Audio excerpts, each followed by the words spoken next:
Jo wakoze conference wali Serena wavuddeyo nze nakitutenga activism simanyi oba bulungi nga ogamba nti abantu balinga be bakaka okubeera vaccinated. You just take us through how you came up with this? No, chiribwe chiti because kankubulire bintu bingi ebituukawo because waliwo abateekawo ebiragiro nti tolina kugenda kola kino okutuuka nga bakugemye COVID. Ate nga ebiragiro Ministry of Health guidelines zigamba the vaccination is voluntary. It is your own will. Go esalirawo kati basobola okwencouraginga abantu basobola okubaza naye okubakuutira and so on naye kye batasobola kugamba nti tugenda kugoba ku mulimu lwakuba tebakugemye kubanga ne foomu gy'osayininga wali nga bakugema egamba you are a volunteer ate n'oteekako mukono. Lwaki bakuyita volunteer? Amakulu gaakyo bwe babeerawo side effects zonna ku vaccine tosobola kukola ki kuvunaana government tosobola gitwala mu kooti kubanga wasayininga ali volunteer gwe weesalirawo.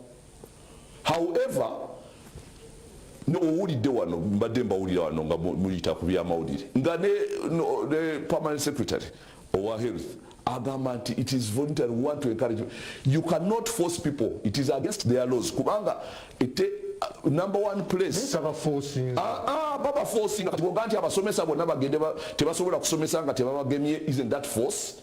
Because force they are not supposed to force or coerce. Coerce kitegeeza tugenda kujjako omulimu tugenda kukola ki unless you do this kitegeera kati amawanga gonna COVID tali Uganda wokka amawanga gonna balina ebiragiro ebibatwala. European Union yayise etteeka nga ligamba you are not allowed to force or coerce people to go for vaccination. Nigamba and you are not supposed to discriminate against people who are not vaccinated in any way because badembe okuta vaccine. Number two, agamawanga omuntu bwabanga yalwala COVID nawona teyetaaga vaccination. Owulidde? Because already he created a immunity and those people show that either if you got COVID you don't have to be vaccinated. Those are most if we behave as if COVID is a Ugandan sickness. It is not. In America most of the states already you cannot force anybody, you cannot discriminate omuntu ata vaccinating. Actually other states in Texas bw'okaka omuntu okwambala mask you're fined $1,000 instant fine. Omuntu bw'agamba nti onakaka okwambala mask baga they fine you $1,000 gwa mukaka bakufininga $1,000 in Texas. Now kyengezaako kugamba nti amateeka wonna mu nsi gagamba nti omubiri gwo guvunaanyizibwako teri muntu alina kukaka nti kati genda olaba ne bwofuna accident nga balina okukulongoosa otherwise ogenda kufa oli waddembe okugamba nti muno basooka kubuuza do you consent okkiriza tukulongoose oba toli mu position ekkiriza next of kin omuntu akulira oba oluganda closest n'ateekako omukono tukkiriza mulungu ate nga bayamba gwe but still balina okurespectinga medical procedure nti omubiri gwo gw'oguvunaanyizibwako tebasobola kukakola kintu kyonna ku mubiri gwo lwakuba gugwo so kati kiringa kati okugamba nti kati fena for instance katinga circumcision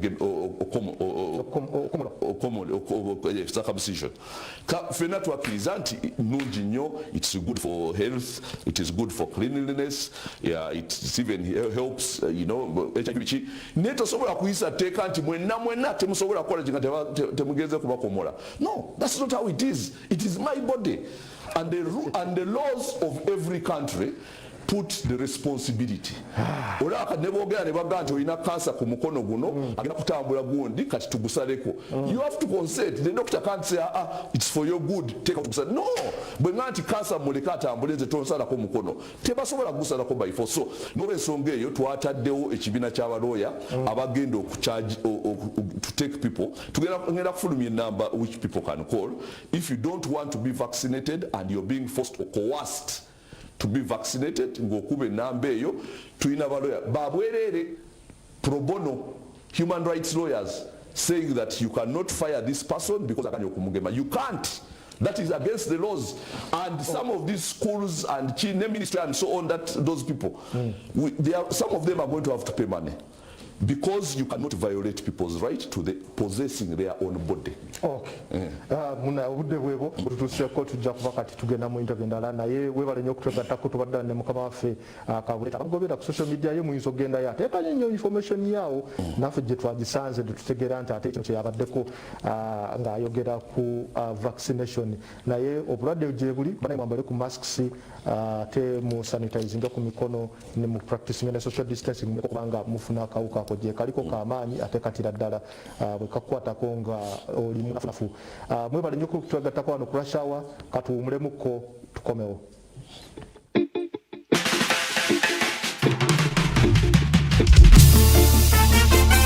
Kabuleta the solution, reclaiming the nation.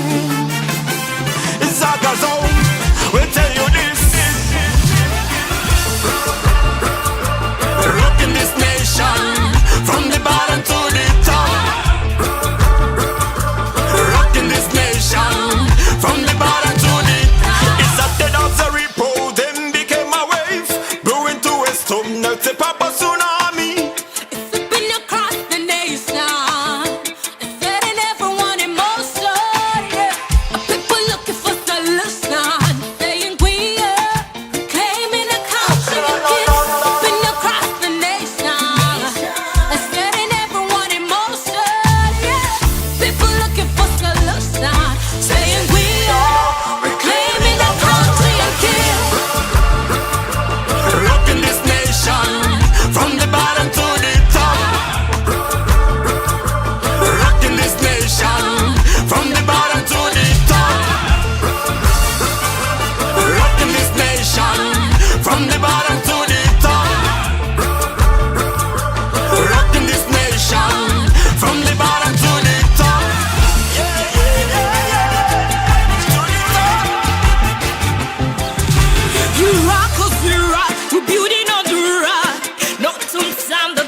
For Uganda, yeah, yeah, yeah.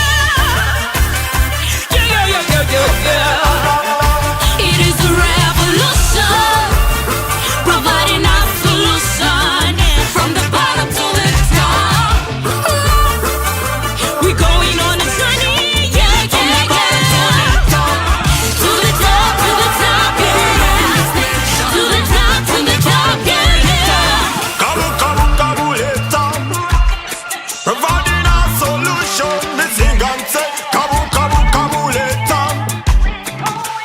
For Uganda, tell them say, Kabuleta. Finance or solution, me tell you this, Kabuleta. For Uganda is Jaga now. Been across the nation, setting everyone in motion. People looking for solutions, saying we are reclaiming our country again. Rebels be from the national liberation, rocking this nation, from the bottom to the top. We going for rocking this. Can't forget it, up Uganda. Rocking this from the bottom to the top.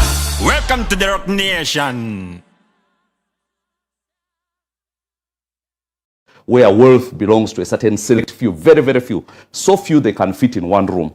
And the rest of Ugandans are just supposed to, to survive and not to thrive. So that's what we are trying to break. We are trying to break the suppression, the oppression that is financial, and liberating people financially to go and thrive, to go and be partakers of the national resources that are theirs by right, and not to be observers even as the national cake is being distributed, or not to see figures of growth apparently attributed to our country flying out of budget speeches and so on, without it having any impact on their wallets. Now that is what we want to change. We want any growth that this country enjoys, and we are going into a very good period in regard to growth. We want it to be a force to reckon with in the pockets of every Ugandan. Joseph, you are talking about wealth distribution. Look, you are a man who can afford a very expensive suit, a very nice car, and a few other things. One might say that you belong to the small group of the people who hold wealth, as you put it. And is that a creation of the state or government that is serving you, or it was your own creation? And why do you want to change that? Of course, it's not a creation of the government. If we had a more inclusive government, you wouldn't be able, I mean, you wouldn't even be reduced to describing wealth as a suit. How much does a suit cost? We're talking about real wealth, because we're talking about real wealth. So somebody having a car, driving a suit, or rather driving a car, having a suit and things like that, and you think that is wealth, that is how far this government has suppressed us. That we actually even consider a suit to be wealth. Now, we are talking about a very rich country, which is rich in all sorts of resources. And now, the corporate people, or people who,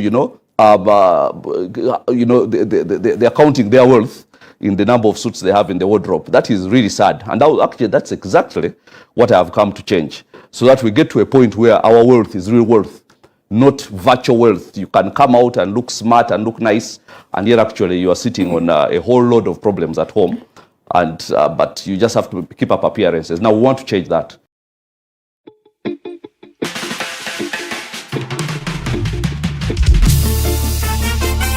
Kabuleta the solution, reclaiming the nation. It's a zone. We'll tell you this. Rocking this nation from the bottom to the top. Rocking this nation from the bottom to the top.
Joseph Kabuleta, former presidential candidate, and of course right now it's about me.